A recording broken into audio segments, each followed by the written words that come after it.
Fala, meu povo! Sejam bem-vindos a mais um episódio desse podcast maravilhoso. Podcast Quem Tem Medo Pula Fora. E hoje o papo é quebra de paradigma, estilo de vida com a digníssima, que eu estou muito honrado de te receber aqui. Gente, tirar uma doutora do gabarito dela, da agenda, para vir compartilhar o conhecimento que ela detém. 25 anos que essa mulher já formou e foi recomendação do meu médico, que inclusive já deixo um abraço para ele, Dr. Gustavo Pacheco, né? E ela vai falar hoje tudo sobre a saúde da mulher. Então fica aqui com a gente, você que está assistindo agora ao vivo, já deixa aí, ó, seu like, se inscreva no canal, ative o sininho e você que vai assistir depois, compartilha essa live com o máximo de mulher que você conseguir, porque o que a doutora Aline Chaves vai deixar de conhecimento para a gente hoje vai muito além do que você pode imaginar. Que doença que ela tinha? Nenhuma. Que remédio que ela tomava? Cálcio e vitamina D. Vamos operar? Aguenta o risco 100 cirúrgico? anos. 100 anos. Como é que Gente, você derruba 100 na anestesia? Anos. Pois eu vou te contar que ela foi operada, ficou internada 2 dias, morreu aos 107 de doida. queda na casa. 107 então, esse caso Highlander, é para doutora. deixar a gente bem animada. Você tá doido. E alertar, gente, cuidado. A gente quer curar de câncer, mas a gente toma muito tombo em casa, né? Então, assim, Nossa. o idoso, isso é muito preocupante. O que eu tô querendo dizer? Isso vai ser um problemão. A gente está invertendo a pirâmide etária. A gente está com a população cada vez mais longeva. Assim, é difícil você não ter um câncer para chamar de seu. É praticamente assim. Então, gente, eu não quero ter câncer. Não, gente. Provavelmente, estatisticamente, vai estar lá. Mas nós vamos descobrir no começo e vamos ficar curados. E, se possível, com o mínimo de tratamento. Então, câncer de mama é isso. Se você descobre ele muito no estadio inicial, que a gente fala que é por screening. Screening é o quê? Exame de rastreio. Você não esperou a alteração acontecer. Você está lá fazendo direitinho o seu programa de mamografia, de ultrassom. E aí ele é tão inicial que a gente costuma indicar só cirurgia. Às vezes cirurgia e rádio, às vezes um complemento com hormônio. Tá? Então, assim, todo mundo que tem câncer de mama já pensa, quimioterapia. Né? Aí cai o mundo.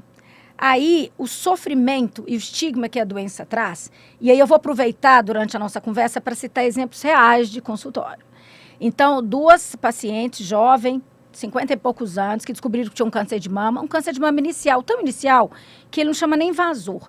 Tem um tipo de câncer de mama, gente, que chama ductal in situ. Ele ainda fica ali só na mama, tratado só com cirurgia, no máximo rádio, hormônio, não faz químio.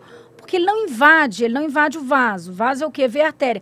Então, ele não vai espalhar, não vai dar metástase. Só que a mulher é aquela palavra carcinoma. Aí, ia ter um casamento de um filho, quase que foi um velório, porque ela colocou na cabeça, né, de como é que ela ia naquele casamento, sabendo que ela tinha câncer de mama. Então, se você acabou de ter um diagnóstico de câncer de mama, pode ser um câncer inicial, pode ser in situ, toque a sua vida, confie no tratamento, né? E não deixa essa questão desse estigma da doença de que câncer é sentença de morte. Para que isso aconteça, é isso que você falou no começo, tem que ter um diagnóstico precoce, né? Porque a chance de cura é proporcional ao quão mais precoce, né? Essas pacientes vão fazer esse diagnóstico. Então, é isso. Longevidade tem um preço, né? E o preço hoje da longevidade, a gente tem que tomar cuidado com essas promessas. Outra fala aí, aquele tanto de exame. Diz que médico bom é que pede um tanto de exame, né?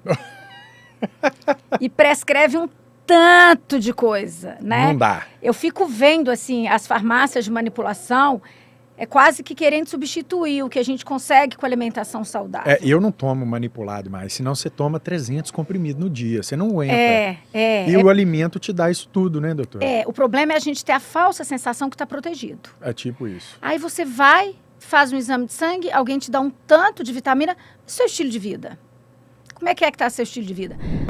Lembrei de um caso. A minha irmã teve um parto prematuro, estourou a bolsa aos 32 semanas de gestação, mora em Brasília, o filho foi para o CTI e a família, a gente angustiada aqui, sem saber como é que acompanha. Entrei em contato com um colega de Brasília e pedi que indicasse um médico neonatologista e que se estava tudo bem na UTI neonatal. Você acredita que a consulta em que a minha irmã e o marido foram, ele falou o seguinte, tá tranquilo, né? O hospital dá assistência, é isso. Mas eu vou falar uma coisa para vocês. Tem um dado de um estudo, eu não sei se vocês oram, mas tem um dado, é dado de estudo, em que as crianças que estavam internadas em UTI neonatal, aquelas que receberam oração, que tinham pessoas lá pedindo por elas, tiveram uma recuperação mais alta. Isso é ciência, isso é científico, né? Porque às vezes, infelizmente, não são todas as crianças, infelizmente você tem casos de abandono, mas aquelas em que existiu uma corrente de oração, tiveram alta mais precoce e a maior taxa de sobrevivência. É o que eu posso falar. Ela falou assim, Aline, você não vai acreditar o que o médico, coordenador da outra UTI neonatal falou pra gente. Então, assim, olha para você ver, a gente está conseguindo andar junto. É lindo, isso né? é lindo. Isso é muito legal. Mas também, gente, eu falo que também, eu tenho uma sensação, assim, de que aquela, né, popularmente falando, ninguém morre de véspera. Então, não adianta também a gente querer contra todos os fatos. Às vezes a pessoa tem um câncer avançado. E quando a gente preenche um atestado de óbito de alguém que morre de doença, a gente coloca morte natural, certo? Vamos conscientizar essa turma aí, até que ponto que o hormônio atrapalha aí, até que ponto que o hormônio desenvolve um câncer. É tudo, por exemplo, foi interessante, você colocou GH, então eu já tive pacientes atletas que por causa do histórico prévio de câncer, o endócrino contraindicou, né? E já tive também casos de endócrinos que faziam aplicação de testosteronas em homem e falava assim, isso é combustível, você tem que malhar. Então, se você tem um pai e um irmão com câncer de próstata, essa questão da testosterona, testosterona é lenha na fogueira para próstata, como o hormônio é lenha na fogueira para mama, né? Então, aproveitando aqui, tem que ter acompanhamento, duração e propósito.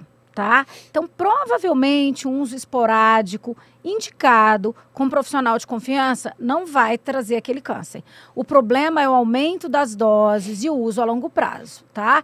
E aí tem câncer induzido por uso de anabolizantes, sarcomas, isso é fato, tá? Com certeza. A maioria das vezes, uso indiscriminado.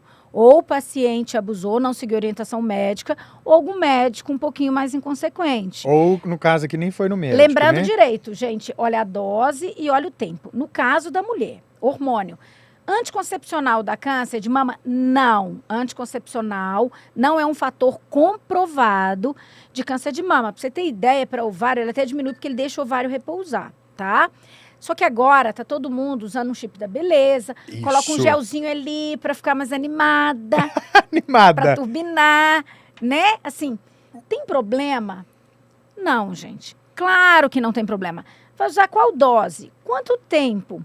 Eu tenho uma nutróloga que ela faz uma avaliação um pouco mais globalizada, ela tem formação de clínica, nutrologia, endócrino, que ela não prescreve reposição hormonal para as mulheres que começam a falhar, tá? Porque reposição hormonal é para a mulher que está entrando na menopausa, começa a ter os sintomas, onda de calor, ressecamento, queda da qualidade de vida, e aí ela vai avaliar a reposição de hormônio. A reposição de hormônio, nos primeiros 5 anos é segura, se a mulher não tem um grupo de risco, se ela já não teve uma lesão na mama prévia, ou se ela não tem um histórico familiar. Então, o que todo mundo que está querendo usar hormônio tem que fazer? Tem que ter um aconselhamento de histórico familiar. O podcast, o Quem Tem Medo Pula Fora, a gente tem uma missão de impactar uma vida.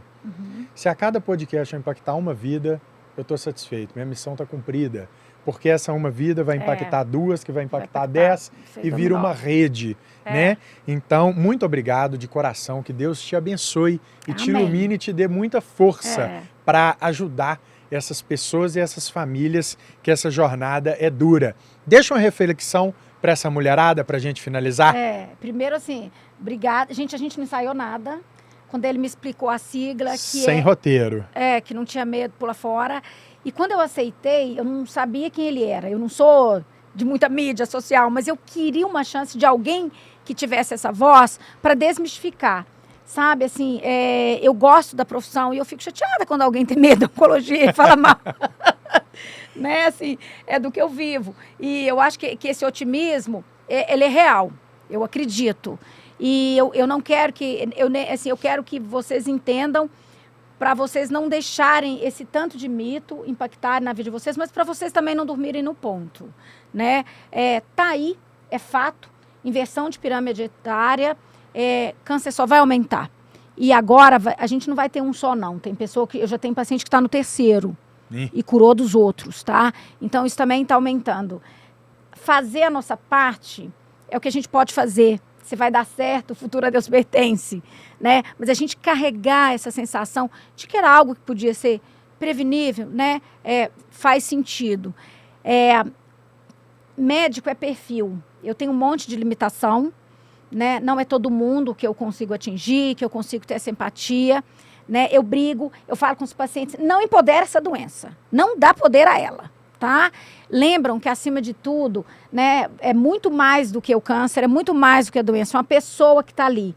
Então, se você está passando por isso, isso é temporário, isso pode demorar, né? Se tiver que ser a evolução, viva o hoje. E se tem alguém que está do seu lado, ofereça apoio, vai ler coisa boa, tá?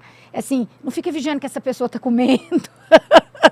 Não atrapalha a jornada dela, não. Muito obrigada. E você é um ser muito iluminado. Não é à toa que você está aí, é porque a sua missão está aí longe para ser cumprida, tá? Vou indicar um colega para vir em Novembro Azul. Novembro Azul. Sacudir falar os homens aí, a rapaziada. Aí, esses homens tudo fresco. É que eu não faço exame, não.